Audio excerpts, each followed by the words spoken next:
I'm a lazy artist. The other day I was talking with a friend and I said that. I said, I'm a lazy artist. And so she asked me what I meant by that, and I decided that I would share that with you too. So if you've ever felt like you're too lazy to do the creative thing that calls you, or conversely, you wish you could be lazy but you feel like you're too busy, watch this video. I've got some information for you. So what I mean when I say I'm a lazy artist is that I don't want to work all the time. I don't want to work 8 or more hours a day and on weekends, because I cherish my downtime. I cherish my self-care time, and I cherish my family time. And because these pockets of time are so important to me, I've sometimes felt conflicted about having enough time to make my art, which is also critical to my well-being. Because I'm a maker, a creative first. And yet, I'm always seeking alignment between my calling and my personal and my family needs. So for a while there, I fought my laziness. And doing that, fighting my laziness, backfired on me. I ended up feeling resentful towards the one thing that I love the most, that I enjoy doing the most, and that's being an artist. So something had to change. And that change began with the decision to embrace my lazy, to stop trying to be someone I'm not. And then I took 2 steps to set myself up for success, which you can do too.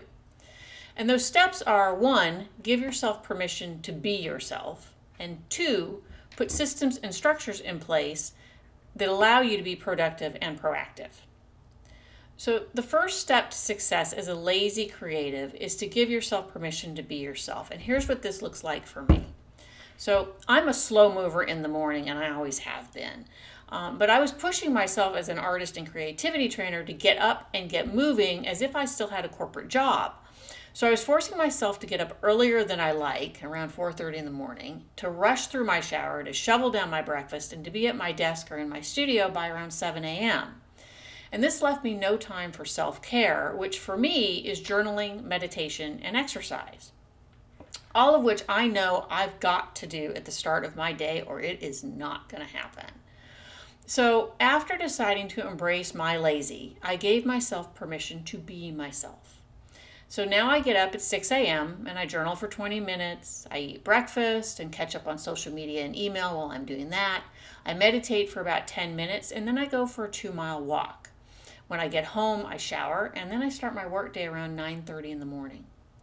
I work until I'm done, with the goal of never working past 5 p.m. so I can relax for a little bit before making dinner, and then enjoy downtime with my partner in the evening, which includes reading and the occasional show on TV or Netflix.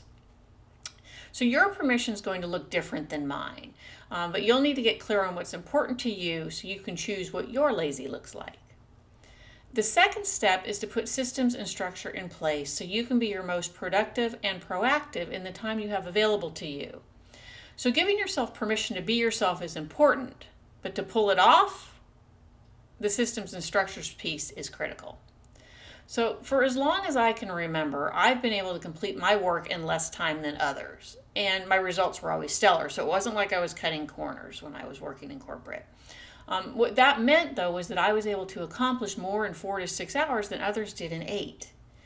And so when I remembered this about myself, I realized I could continue to embrace my lazy even as an artist.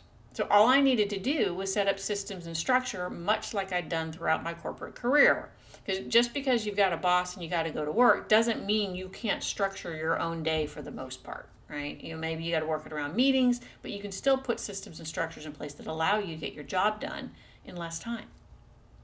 So I'm a productivity and time management geek. One of my personal mantras is work smarter, not harder. And I'm an expert at designing solutions and finding efficiencies where others only see obstacles and a really endless road. So I decided to apply these skills to my own art career. One of the most valuable structures I use is time blocking. It allows me to divide my work into similar chunks so I can focus on one thing at a time. So what that looks like to me is I have 2 full days for administrative work, which includes creating and scheduling my marketing content.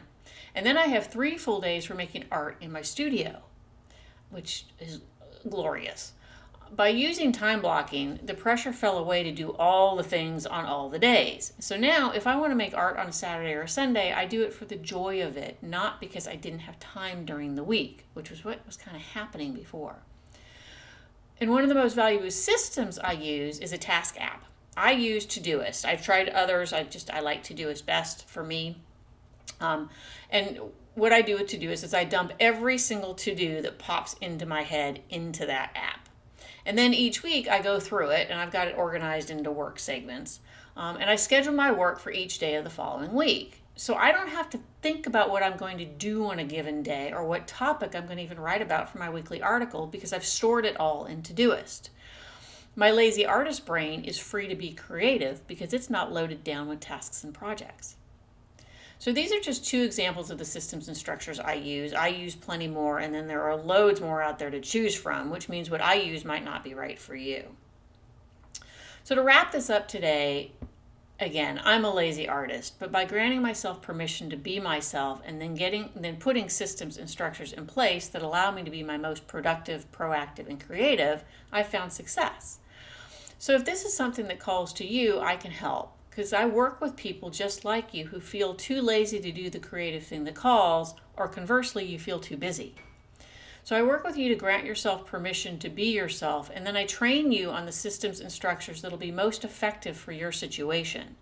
Whether you want to insert creative time into your day, or you just want to be more productive and proactive at work, creativity training can help.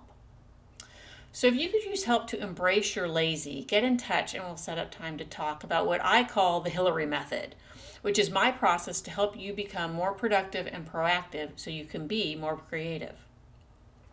And then finally, if you liked what you watched and heard today, please share this with the one person you absolutely know would like it too. So that's it for today. Take care, and we'll talk. I'll see you next week. Bye-bye.